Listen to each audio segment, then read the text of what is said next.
जय हिंद। चलिए, इससे पहले के वीडियो में हम लोग 1 से 5 तक का क्वेश्चन देखे थे, जो कि हमारा अपना सेट का था ना, जो हम अपने से आप लोग को लिखाए थे, ठीक है। और जो इस वीडियो में क्या होगा कि वीडियो के डिस्क्रिप्शन बॉक्स में उसका PDF का लिंक दे दिया जाएगा, आप लोग वहाँ से क्या कर सकते हैं, इसको लोड करके देख सकते हैं, है ना। वो क्वेश्चन कुछ मेरा लिखा हुआ था, कुछ इधर उधर से हेल्प लेकर के लिखाया हुआ था, लेकिन सारे क्वेश्चन को, ये मेरा सेट को अगर आप लोग क्या करते हैं, इसको बना लेते हैं, तो आपका बुक का कोई भी प्रॉब्लम नहीं रहेगा, नहीं रहेगा।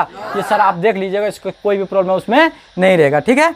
चलिए 5 क्वेश्चन, इससे पहले 5 क्वेश्चन नंबर तक हम लोग इससे पहले देख लिए थे।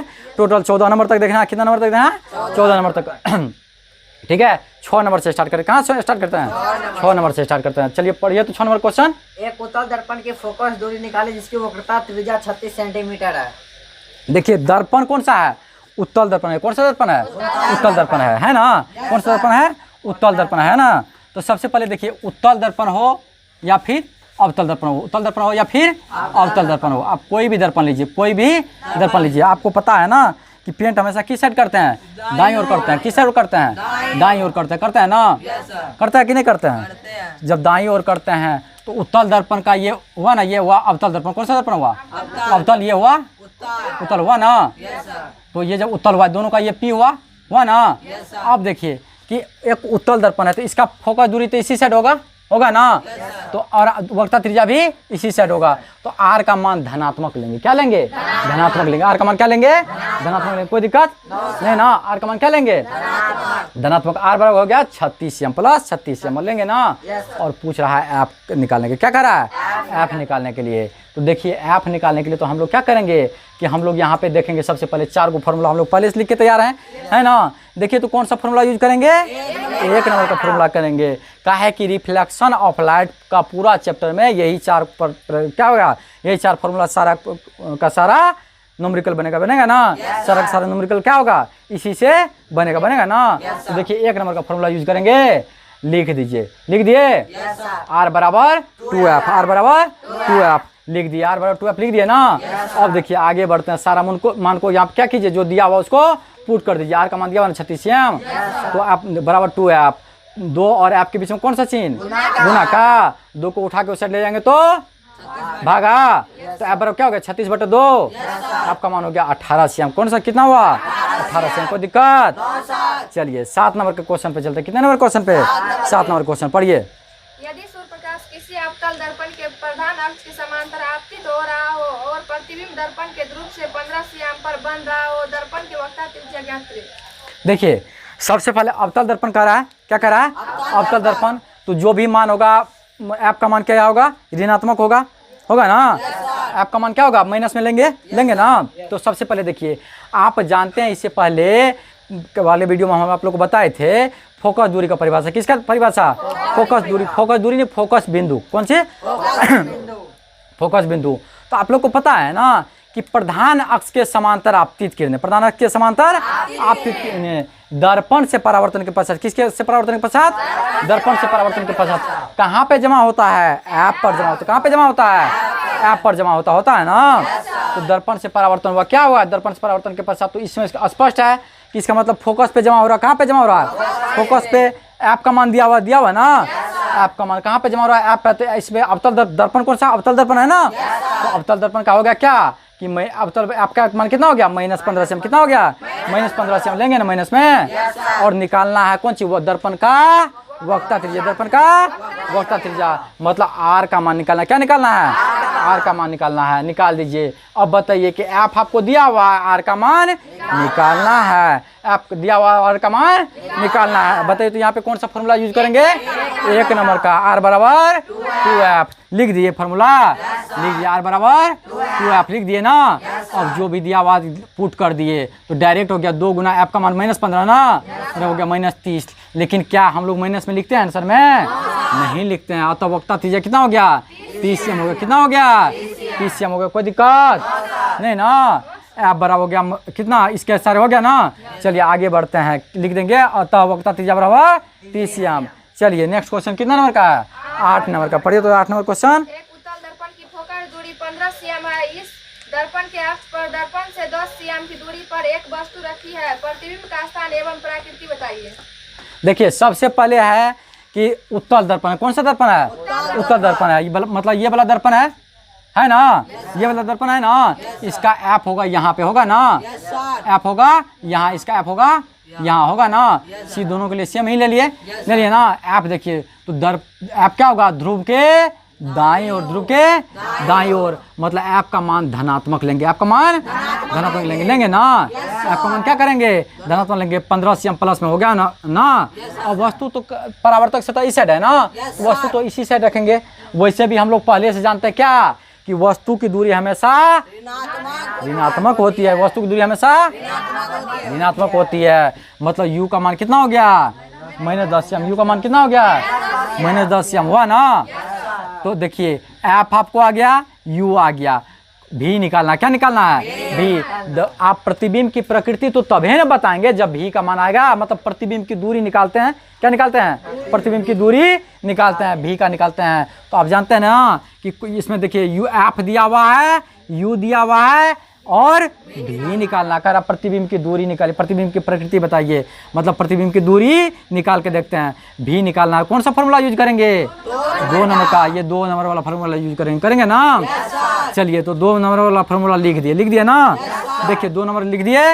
अब आपको भी का मान दिया हुआ, ये दिया हुआ ना। भी का मान कहाँ दिया? भी का मान तो आपको निकालना है। यू दिया हुआ ना। यू का मान लिख दिए और एफ का मान लिख दिए। 10 के पहले माइनस का चिन्ह है, बराबर के उस साइड उठा के ले जाएंगे। क्या होगा? प्लस में हो जाएगा ना।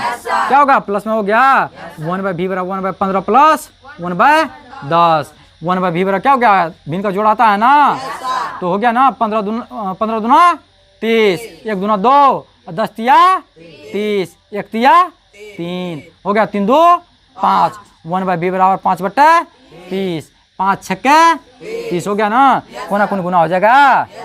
तो 1 मतलब इसलिए भी का मान कितना हो गया? 6 cm। भी बराबर 6 cm प्लस में आया है, प्लस में आया। मतलब प्रतिबिंब इस साइड बन रहा है, बनेगा ना, दाईं ओर बनेगा ना, ध्रुव के दाईं ओर बनेगा। अब वैसे भी हम लोग जानते हैं कि उत्तल दर्पण में प्रतिबिंब हमेशा ध्रुव के दाईं ओर ही बनता है। उत्तल दर्पण प्रतिबिंब हमेशा ध्रुव के दाईं ओर ही बनता है ना। तो देखिए तो फोकस दूरी तो आपको कितना है? फोकस दूरी 15 cm है ना।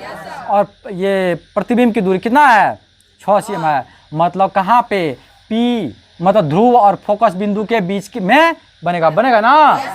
P और एफ के बीच में बनेगा ना। और P और एफ के बीच दर्पण के जब पीछे बनता है तो कैसा प्रतिबिंब बनता है? काल्पनिक प्रतिबिंब बनता है। कैसा प्रतिबिंब बनता है? काल्पनिक प्रतिबिंब बनता है। और काल्पनिक प्रतिबिंब हमेशा सीधा होता है ना। काल्पनिक प्रतिबिंब हमेशा सीधा होता है ना। चलिए आगे बढ़ते हैं 9 नंबर क्वेश्चन पढ़ते हैं। कितने नंबर का? 9 नंबर का। चलिए पढ़िए तो। 20 सेंटीमीटर फोकस दूरी वाले एक अवतल दर्पण के सामने एक वस्तु 10 सेंटीमीटर पर रखी गई है। प्रतिबिंब का स्थान तथा परिस्थिति बताएं। देखिए दर्पण है अवतल दर्पण। कौन सा दर्पण? अवतल दर्पण है ना। अवतल दर्पण है। कौन सा दर्पण है? अवतल दर्पण है ना। देखिए अवतल दर्पण ऐसे होता है, इस साइड से पेंट करता है ना। और अवतल दर्पण का फोकस दूरी इस साइड है ना, होगा। तो आपको पता है कि P के बाईं ओर ऋणात्मक रहता है ना। तो देखिए कि सबसे पहले तो ऐप क्या हो गया कि 20 cm दूरी वाले, 20 cm दूरी वाले अवतल दर्पण, 20 cm दूरी वाले अवतल दर्पण। मतलब ऐप का मान हो गया -20 cm। ऐप का मान हो गया -20 cm। और क्या सब दिया हुआ है कि 10 cm दूरी पे रखा हुआ वस्तु, 10 cm दूरी पे रखा हुआ वस्तु। तो आपको पता है ना कि वस्तु हमेशा इसी ओर रखते हैं, बाईं ओर, P के बाईं ओर ये रखते हैं। और वस्तु की दूरी हमेशा ऋणात्मक होती है। वस्तु की दूरी हमेशा ऋणात्मक होती है। U का मान हो गया -10 cm। U का मान कितना हो गया? -10 cm। और मांग रहा है क्या? भी का मान मांग रहा है। किसका मान मांग रहा है? भी का मान मांग रहा है। क्या कि प्रतिबिंब की प्रकृति, प्रतिबिंब की प्रकृति। तो प्रतिबिंब का प्रकृति तो तभी न बताएंगे जब भी का मान आएगा। चलिए तो आपको एफ मालूम है, यू मालूम है और भी निकालना। क्या निकालना है? भी निकालना। आप बताइए कितना नंबर का फॉर्मूला यूज करेंगे? 2 नंबर का। कितना नंबर का? 2 नंबर का। ठीक है। तो देखिए तो यहाँ पे लिख दिया फॉर्मूला, लिख दिया ना। जो सब मान दिया हुआ है वो भी का मान तो नहीं दिया हुआ है, नहीं दिया हुआ है। एफ का दिया हुआ और यू का दिया हुआ और एफ का दिया हुआ, लिख दिए। देखिए 10 के पहले माइनस का चिन्ह है, इस हट जाएगा तो प्लस हुआ ना। तो देखिए 1/10 ये 20 के पहले तो माइनस का चिन्ह था ना, तो -1/20। तो इसका लसो आता है ना, भिन्न का जोड़ आता है ना, भिन्न का जोड़ कर इसका लसो ले लिए, कितना हो गया 10 दूना 20, 1 दूना 2, 20 का 20 -1 हुआ ना, तो कितना हो गया 2 घटाओ 1 बराबर 1, 1/20, कोना कोनी गुना हो जाएगा ना, कोना कोनी गुना हो जाएगा, भी बराबर हो गया 20 श्याम, भी बराबर क्या हो गया 20 श्याम। और अवतल दर्पण है, क्या दर्पण, कौन सा दर्पण है, अवतल दर्पण है। भी का मान तो 20 में आया है, मतलब दर्पण के इसके पीछे ही बने रहा है ना, इसका मतलब क्या हुआ कि पी के दाईं ओर बन रहा है, पी के दाईं ओर बन रहा है। जब पी के दाईं ओर बन रहा है तो आपको पता है कि दर्पण के पीछे बनेगा, कैसा प्रतिबिंब बनेगा, काल्पनिक प्रतिबिंब बनेगा। कैसा प्रतिबिंब बनेगा, काल्पनिक प्रतिबिंब बनेगा। और आपको ये भी पता है कि काल्पनिक प्रतिबिंब हमेशा सीधा होता है, काल्पनिक प्रतिबिंब हमेशा सीधा होता है। तो दर्पण के पीछे कहाँ पे बना है, दर्पण के पीछे ध्रुव से 20 सीएम की दूरी पर, ध्रुव से 20 सीएम की दूरी पर। कोई दिक्कत नहीं ना, क्या है कि ये माइनस में लिखते हैं कभी, तो प्लस में है तो माइनस में कैसे लिखेंगे, नहीं लिखेंगे। चलिए आगे बढ़िए, 10 नंबर क्वेश्चन, कितने नंबर का 10 नंबर का, पढ़िए 10 नंबर क्वेश्चन। उत्तल दर्पण से 20 सेंटीमीटर की दूरी पर एक वस्तु रखी है, इसका प्रतिबिंब दर्पण से 12 सेंटीमीटर की दूरी पर दर्पण के पीछे बनता है, दर्पण की फोकस दूरी निकालें। उत्तल दर्पण दिया हुआ, कौन सा दर्पण दिया हुआ, उत्तल दर्पण दिया हुआ है ना। उत्तल दर्पण इस साइड से होता है ना, इसे इस साइड से पेंट करते हैं ना, करते हैं। तो देखिए उत्तल दर्पण है ना, उत्तल दर्पण तो वस्तु की दूरी, किस चीज की दूरी, वस्तु तो परावर्तक सतह के साइड रखते हैं ना। जब परावर्तक सतह के साइड रखते हैं तो वस्तु की दूरी हमेशा ऋणात्मक होती है ना। तो u का मान माइनस में लेंगे ना, u का मान हो गया -20 सीएम। कितना दिया हुआ है, -20 सीएम दिया हुआ है। और कहता है कि दर्पण के पीछे प्रतिबिंब बन रहा है ना, कितना दूरी पर, 12 सीएम की दूरी पर। तो दर्पण के पीछे बन रहा, तो यहाँ पे पी के, जब भी पी के दाईं ओर जाएंगे तो क्या लेंगे, धनात्मक लेंगे ना। भी का मान हो गया धनात्मक प्लस 12 सीएम हुआ ना, 12 सीएम। और निकालने के कह रहा है एफ, निकालने के क्या कह रहा है एफ। तो आपको u का मान दिया हुआ है, v का मान दिया हुआ है और f निकालना है। तो बताइए जब f निकालना है कौन सा फॉर्मूला यूज करेंगे, 2 नंबर का करेंगे ना, लिख दिए। तो देखिए या जो दिया हुआ लिख दिए ना, 1/12 - 1/20 बराबर 1/f। भिन्न का जोड़ आता है ना, 1/f बराबर क्या हो गया 5, 20 दोनों का लसा कितना हुआ 60 हुआ ना, 12 5 60, अब 20 दिया 60 घटा दिए, मतलब वह 5 घटा 2 3 बराबर 2/60। 20 दिया यहाँ पे 30 दूना 60 होगा ना, 30 दूना 60, 1/f बराबर 1/30 और कोना कोनी गुना हो जाएगा ना। तो f बराबर कितना हो गया 30 सीएम। और f वैसे भी उत्तल दर्पण का जो होता है फोकस दूरी क्या होता है, धनात्मक होता है ना। क्या है कि ध्रुव के दाईं ओर होता, बाईं ओर होता है, दाईं ओर ना बाईं ओर, ध्रुव के बाईं ओर होता है ना। कोई दिक्कत नहीं ना। तो क्या हाँ, तो वही तो कह रहा दाईं ओर हो रहा है, फोकस ध्रुव के दाईं ओर होता है ना फोकस दूरी, जिसका फोकस बिंदु जब दाईं ओर होता है तो फोकस दूरी भी दाईं ओर ना लेंगे। तो क्या हो गया कि ये वैसे भी प्लस में आया है और लिखना भी प्लस में है ना। और तब फोकस दूरी कितना हो गया 30 सीएम। कोई दिक्कत नहीं। तो चलिए मिलते हैं नेक्स्ट वीडियो में, ठीक है। जय हिंद।